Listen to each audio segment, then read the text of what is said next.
তোমরা অনেকে কী করো যে ফেসবুকে স্টোরি দাও এবং হোয়াটসঅ্যাপে স্টোরি দাও, এই স্টোরিগুলো দুটো আলাদা জায়গাতে দিতে হয়। কিন্তু তোমাদের আমি একটা সেটিং বলবো, যে সেটিংটা অন করে রাখলে তোমাদের কোনো ঝামেলা হবে না। যদি তোমরা ফেসবুকে কোনো দিন স্টোরি দাও, সেই স্টোরিটা অটোমেটিক হোয়াটসঅ্যাপে চলে যাবে, এবং হোয়াটসঅ্যাপে যদি কোনো স্টোরি দাও সেই স্টোরিটা অটোমেটিক তোমাদের ফেসবুকে কানেক্ট হয়ে যাবে। তো এই সেটিংটার জন্য অবশ্যই ভিডিওটি করে তোমার লাইক সাবস্ক্রাইব করে রাখবেন, ফলো করে রাখবেন ফেসবুক পেজ। তো বন্ধুরা, তোমরা যেহেতু ফেসবুকের স্টোরিটা হোয়াটসঅ্যাপে দেবেন, হোয়াটসঅ্যাপের স্টোরি ফেসবুকে যাবেন, তাই জন্য তোমাদের প্রথমে হোয়াটসঅ্যাপটা খুলবেন।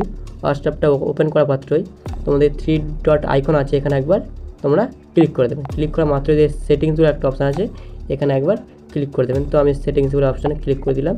দেওয়ার পরে তোমরা প্রাইভেসি বলে একটা অপশান আছে, এই প্রাইভেসি অপশানে তোমরা ক্লিক করে দেবেন। ক্লিক করা মাত্রই তোমাদের একটা এরকম পেজ ওপেন হবে, তাদের মধ্যে বলবে স্ট্যাটাস বলে একটা অপশান, স্ট্যাটাস, এই অপশানে তোমরা ক্লিক করে দেবেন। তো ক্লিক করা মাত্রই নেওয়া মাত্রই তোমাদের এটাকে অ্যালাউ করে দিলে তোমাদের কি ফেসবুক স্টোরিটা হোয়াটসঅ্যাপ আসবে এবং হোয়াটসঅ্যাপের স্টোরিটা ফেসবুকে যাবে। তো অবশ্যই লাইক কমেন্ট শেয়ার করে দিও ভিডিওটি।